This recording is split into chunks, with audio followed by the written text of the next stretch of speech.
see on ikkagi niivõrd tähtis ja niivõrd intiimne asi, et täitsa võõra inimesega mina ei julgeks minna tegema, isegi kui ta on maailma kõige parem spetsialist. Sinu vaade on vale, mitte inimesed ei ole rumalad sinu ümber. Seda ei usu mitte keegi, et ka jõukas inimene võib olla väga õnnetu, kui ta oma rahaga midagi pihta ei oska hakata. Kuidas need esimesed partnerid sul tekkisid, kas nad olid kuidagi juhuslikult, otsisid teadlikult mingisuguse spetsialisti selles valdkonnas või kuidas see tekkis?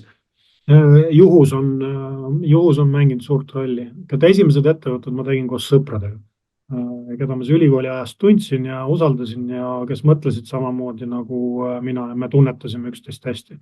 See on ikkagi niivõrd tähtis ja niivõrd intiimne asi, et täitsa võõra inimesega mina ei julgeks minna tegema, isegi kui ta on maailma kõige parem spetsialist selles valdkonnas. Et kas võib öelda, et see partnerlus on ikkagi nagu veidi abielu suhte moodi, eks? Täiesti kindlasti. Ja mitte ainult veidikene, vaid päris palju, sellepärast, et vähemalt ettevõtete ülesehitamise faasis sa veedad nende partneritega rohkem aega kui kodus naise ja lastega, see on täitsa kindel. Ja kui need inimesed ei sobi sulle, kui nende maailmavaade ei mahu sinu raamidesse või ei ole sinuga ühel joonel, kui te saate rahast erinevalt aru, kui teie väärtused on erinevates kohtades, see on üks suur õudus, kui see nii on. Kas algusetapis sa rääkisid partnerite kaasamisest, kas sa pidid nagu töötajate, meeskonnaliikmete kaasamisega kokku puutuma ja kuidas see protsess nagu käis teil?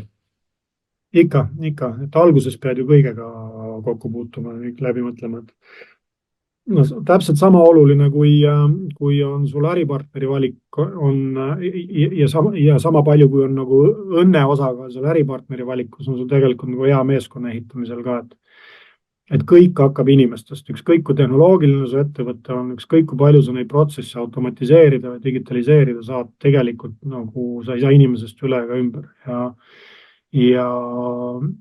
ja oluline on mõista, et kui sa inimesi palkad, nad ei tule hommikul tööle selleks, et sulle raha teenida. Nad tulevad ikka, neil on oma unistused ja oma elud ja nad käivad sinu juures tööl selleks, et oma unistusi täita. Et kui sa seda taipad, et nad ei ole sinu alluvaid, vaid nad on sinu partnerid, et sa sõltud neist sama palju kui nemad sinust, siis see on õige alus ja sealt on hea ehitada. Ja siis on mõnes mõttes nagu trial and error, katse eksituse meetod, et palkamisega paned ikka mööda, et heal võib-olla kolmandikul juhtudest isegi paned nagu võssa. Aga siis tuleb sellest kiiresti aru saada ja muuta, eks.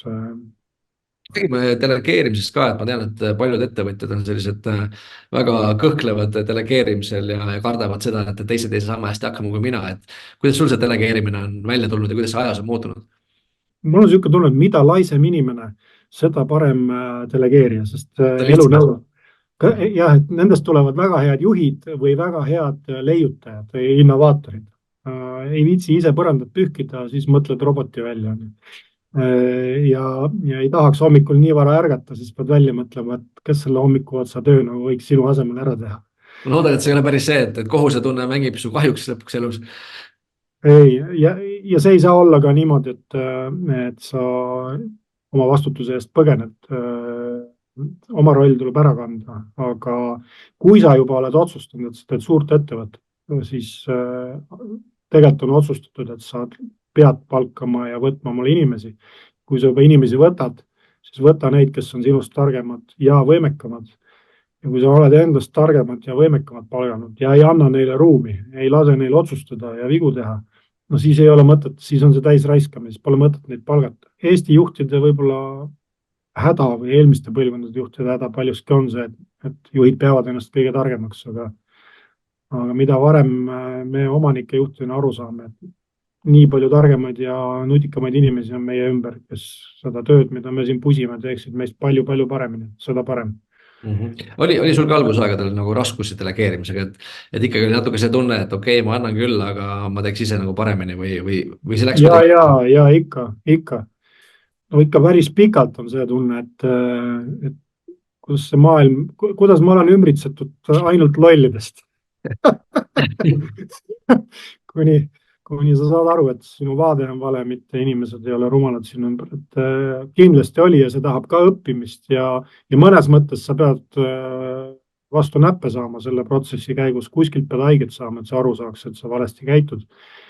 noh, kas tekivad siis inimsuhete tasandil mingisugused konfliktid või sa näed, et lihtsalt mingid protsessid ei suju ja hakkad otsima seda lahendust noh, enamikel juhtudel sa jõuad iseendani. kurat, jälle olen mina kõige suurem piirang. küsime veel siin lõpetuseks su käest üks küsimus, et kui sa nüüd mõtled, et sa peaksid oma ettevõtlusteekonda uuesti alustama, et ja sul on praegused teadmised olemas, et mis sa siis teistmoodi teeksid või kuidas sa alustaksid? Võib-olla ma oleks täna nagu palju-palju julgem nendelt inimestelt raha küsima, kellel ma tean, et raha on.